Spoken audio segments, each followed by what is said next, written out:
हाँ जी, मैंने आपको चैप्टर के स्टार्टिंग में बताया था कि there are two types of cell. First is electrolyte chemical cell. Electrochemical cell जैसे ड्राई सेल वगैरह, वो क्या करते हैं, केमिकल एनर्जी को इलेक्ट्रिकल एनर्जी में कन्वर्ट करते हैं। Second is called electrolytic cell. हमने अब इलेक्ट्रोलाइटिक सेल की थोड़ी सी प्रॉपर्टीज पढ़नी है। इलेक्ट्रोलाइटिक सेल्स वो होते हैं जो इलेक्ट्रिसिटी को, इलेक्ट्रिकल एनर्जी को केमिकल एनर्जी में कन्वर्ट करते हैं। मतलब उसमें हमें अलग से बैटरी लगानी पड़ती है, तभी वो सेल चलेगा। जैसे आपने 10th में पढ़ा होगा, आपके टाइम पे पता नहीं कट गया था कि नहीं कटा था। 10th में आप लोगों का कॉपर का वो कटा था, रिफाइनिंग की था नहीं था? मेटल नॉन मेटल था ना 10th में पूरा? हाँ कुछ सर। डिलीट तो नहीं हुआ यस था? सर। था ना? हाँ ठीक है, तो हाँ आपने सर। पढ़ा है। तो उसमें हम इलेक्ट्रोलाइटिक सेल्स का इस्तेमाल करते थे। आपको याद होगा जब हम कॉपर को लास्ट स्टेप में साफ करते थे, तो दो तरह की कॉपर की रॉड लेते थे। आपको याद होगा, एक इम्प्योर रॉड लेते थे कॉपर की, और एक प्योर रॉड लेते थे पतली सी कॉपर की, और फिर इनको हम जोड़ते थे बैटरी से। आपको याद होगा कि हम इम्प्योर वाले को पॉजिटिव से जोड़ते थे, प्योर वाले को नेगेटिव से जोड़ते थे, और यहाँ पे आपका इलेक्ट्रोलाइटिक सॉल्यूशन होता था।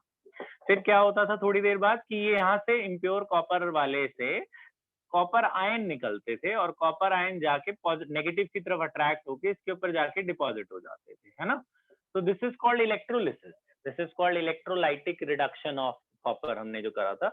तो ये वही इलेक्ट्रोलाइटिक सेल्स हैं जिसमें आपको बैटरी लगानी पड़ रही है, तब उसमें केमिकल रिएक्शन हो रही है। यहाँ से कॉपर आयन निकल के दूसरे के ऊपर जाके डिपॉजिट हो रहे हैं। थोड़ी देर बाद ये टूट जाता था ना, टूट के इसे एनोड कहते थे, नीचे मिट्टी बैठ जाती थी, उसे एनोड मड कहते थे, आपको याद होगा। तो एनोड मड बैठ जाता था, तो इसे इलेक्ट्रोलिसिस कहते हैं। वो जो कॉपर प्लेटिंग करते हैं, जिंक प्लेटिंग करते हैं, गोल्ड का पानी चढ़ाते हैं ना, सोने का पानी चढ़ाते हैं, आयरन के जो ज्वेलरीज वगैरह आर्टिफिशियल बनाते हैं, वो सब इसी से होती है ना, इलेक्ट्रोलाइटिक सेल से। इलेक्ट्रोप्लेटिंग कि भाई गोल्ड प्लेटिंग कर देते हैं, ऊपर गोल्ड की लेयर चढ़ा देते हैं। तो वही करते हैं कि यहाँ पे आपका वो रख देते हैं इम्प्योर वाला, यहाँ से ये यहाँ पे वो अपना आयरन वाला रख देते हैं, यहाँ पे प्योर गोल्ड का सोल्यूशन होता है। धीरे धीरे वो जाके उसके ऊपर डिपॉजिट हो जाता है, तो वो लेयर आ जाती है, गोल्ड की लेयर आ जाती है, तो वो आर्टिफिशियल ज्वेलरी बन जाती है। तो इलेक्ट्रोलाइटिक सेल्स का यानी कि इलेक्ट्रोलिसिस के ऊपर फैराडेज ने कुछ लॉज दिए थे। Faraday's laws of electrolysis. Faraday's laws of electrolysis. तो फैराडे ने दो लॉ दिए, वो दोनों लॉ के बारे में हम करते हैं। ये लास्ट हमारे एक तरह से समझ लो न्यूमेरिकल वाला कंसेप्ट है, थ्योरी भी है न्यूमेरिकल भी है। तो फैराडे ने दो लॉ दिए। पहला लॉ क्या था? पहला लॉ था कि जितना मास इसके ऊपर डिपॉजिट हो रहा है ना, एक इलेक्ट्रोड के ऊपर, दूसरे से आके इसके ऊपर मास डिपॉजिट हो रहा है, जो मास जितना डिपॉजिट होगा वो डिपेंड करेगा कि कितना चार्ज आपने पास किया है, कितनी की बैटरी लगाई है आपने। ज्यादा की बैटरी लगाओगे ज्यादा मास डिपॉजिट होगा, कम बैटरी लगाओगे कम चार्ज पास होगा इधर से उधर, तो कम मास डिपॉजिट होगा। तो mass deposited on the electrode is directly proportional to the amount of charge और amount of current passing through it. फिर जब प्रोपोर्शनैलिटी का साइन हटाया फैराडे ने, तो एक कांस्टेंट दिया Z। प्रोपोर्शनैलिटी हटाया तो एक कांस्टेंट दिया Z। Z का नाम है ECE, इलेक्ट्रोकेमिकल इक्विवेलेंट। बाद में लिख लेना आप, इलेक्ट्रोकेमिकल इक्विवेलेंट Z। तो what is Z? How to calculate Z? Z को कैलकुलेट करने का फॉर्मूला होता है जी E डिवाइडेड बाय F। ये Z का फॉर्मूला है। इलेक्ट्रोकेमिकल इक्विवेलेंट को निकालने का फॉर्मूला है E डिवाइडेड बाय F। अब E क्या होता है? E को कहते हैं केमिकल इक्विवेलेंट। केमिकल इक्विवेलेंट या इक्विवेलेंट वेट जो बोला गया ना सेकंड लॉ में, वो यही है E। केमिकल इक्विवेलेंट या equivalent weight, that is E। अब how to calculate E? E का निकालने का फॉर्मूला है मास अपॉन वैलेंसी। किसी भी एटम का क्या मास है अपॉन उसकी क्या वैलेंसी है, उससे हमें E मिल जाता है। और F तो आपको पता ही है, फैराडेज कांस्टेंट। तो Z का क्या तरीका है? E divide by F। E कैसे निकलता है? Mass by valency. अभी न्यूमेरिकल करेंगे तो आपको समझ में आएगा। अब तो फैराडे का पहला law M is equal to ZQ। इसको एक लाइन और लिख सकते हैं। हमने पढ़ा है current is equal to charge upon time, I is equal to Q by T। तो Q कितना निकलेगा जी? I into T।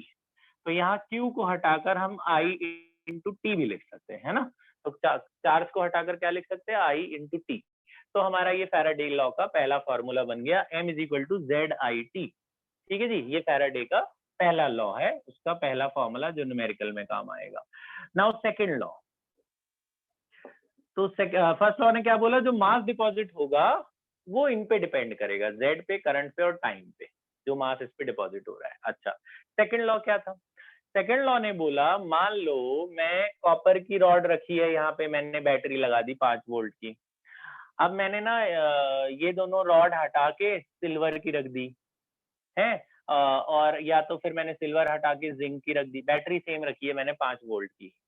तो अगर सेम बैटरी अप्लाई करें और अलग अलग इलेक्ट्रोलाइटिक सोल्यूशन में यूज करा जाए, तो उन्होंने बोला कि उसमें जो मास डिपॉजिट होता है, माने जो उनमें जितना भी मास डिपॉजिट होगा वो उनके केमिकल इक्विवेलेंट के बराबर होगा। यानी आप ये कह लो कि हम ये कह दें कि भाई उनके मास का रेशियो उनके केमिकल इक्विवेलेंट के रेशियो के बराबर होता है।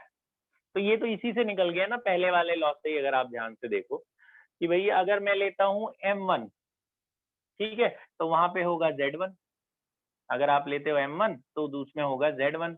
अगर आप लेते हो M2 तो मतलब दूसरे रॉड में, अगर पहले रॉड में मास डिपॉजिट हुआ M1, दूसरे में मास अलग डिपॉजिट होगा क्योंकि उसका Z अलग होगा, लेकिन करंट सेम है, टाइम सेम है। ठीक है, सेम बैटरी लगा रहे हो ना, सेम करंट दे रहे हो, सेम टाइम के लिए दे रहे हो। तो पहले में मान लो M1 डिपॉजिट हुआ, पहले कॉपर वाले में, दूसरा हमने सिल्वर यूज किया तो उसमें M2 डिपॉजिट हुआ। अच्छा, फिर अगर हम इनको डिवाइड करते हैं तो IT तो कट जाएगा, तो क्या बचा देखो, M1 by M2 is equal to Z1 by Z2। ठीक है नहीं, अब जो Z होता है वो क्या होता है, E बाय F। Z को हटाकर क्या लिख सकते हैं, E बाय F, तो E1 अपॉन F, और इधर क्या लिखेंगे, E2 बाय F। F तो फैराडे कांस्टेंट है, वो तो कट ही जाएगा, तो क्या बचा, E1 बाई E2। तो मास का जो रेशियो होता है अलग अलग इलेक्ट्रोलाइट में, अगर सेम करंट पास करे तो वो उनके इक्विवेलेंट के रेशियो के प्रोपोर्शनल होता है, केमिकल इक्विवेलेंट के रेशियो के प्रोपोर्शनल होता है। तो ये मैंने छोटा सा प्रूफ सा कर दिया, आपको प्रूफ नहीं करना, आपको बस याद रखना है। तो मास का ratio is directly proportional to their chemical equivalent ratio. ये कहता है mass is directly proportional to their chemical equivalent also. अलग अलग करोगे तो उनके मास का रेशियो उनके केमिकल इक्विवेलेंट के रेशियो के बराबर होगा अलग अलग सेल में।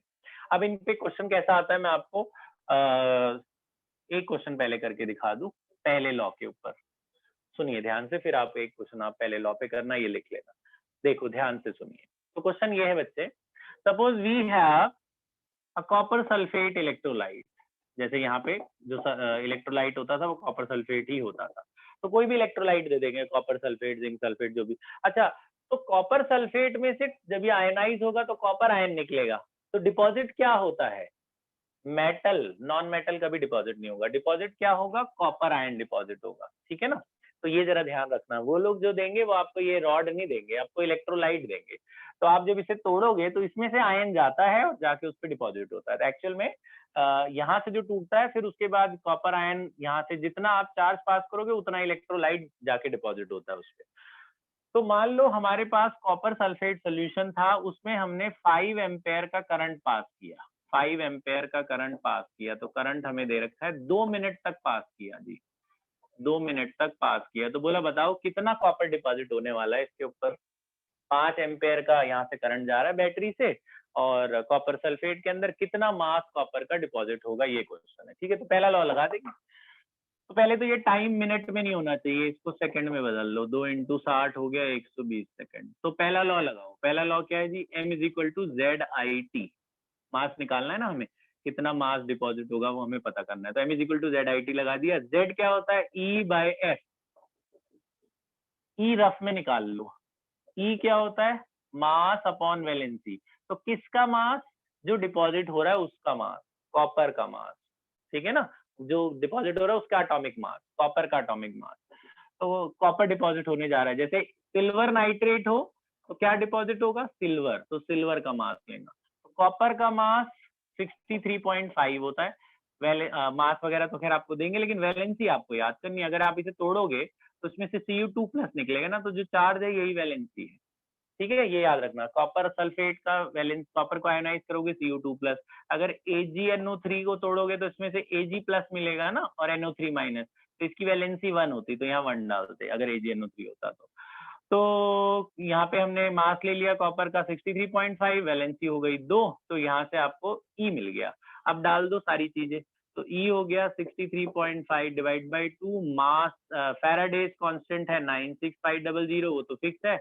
आई आपका दे रखा है तो उसने 5 एम्पेयर, टाइम भी आपको दे रखा है 120 सेकंड, बस कैलकुलेट कर लो, मास आ जाएगा ग्राम में, सीजीएस यूनिट में आता है छोटे, क्योंकि सब चीज हमने छोटे में कर लिया है। तो इतना ग्राम कॉपर डिपॉजिट होगा, ठीक है। तो ये फैराडे का पहला लॉ का यूज मैंने आपको बताया, दूसरा लॉ के लिए जगह नहीं अभी बताता हूँ, आप पहले ये लिख लो बस लॉ, और ये मत लिखना, इसके ऊपर ऐसे 2 क्वेश्चन एनसीईआरटी में है, वो करेंगे।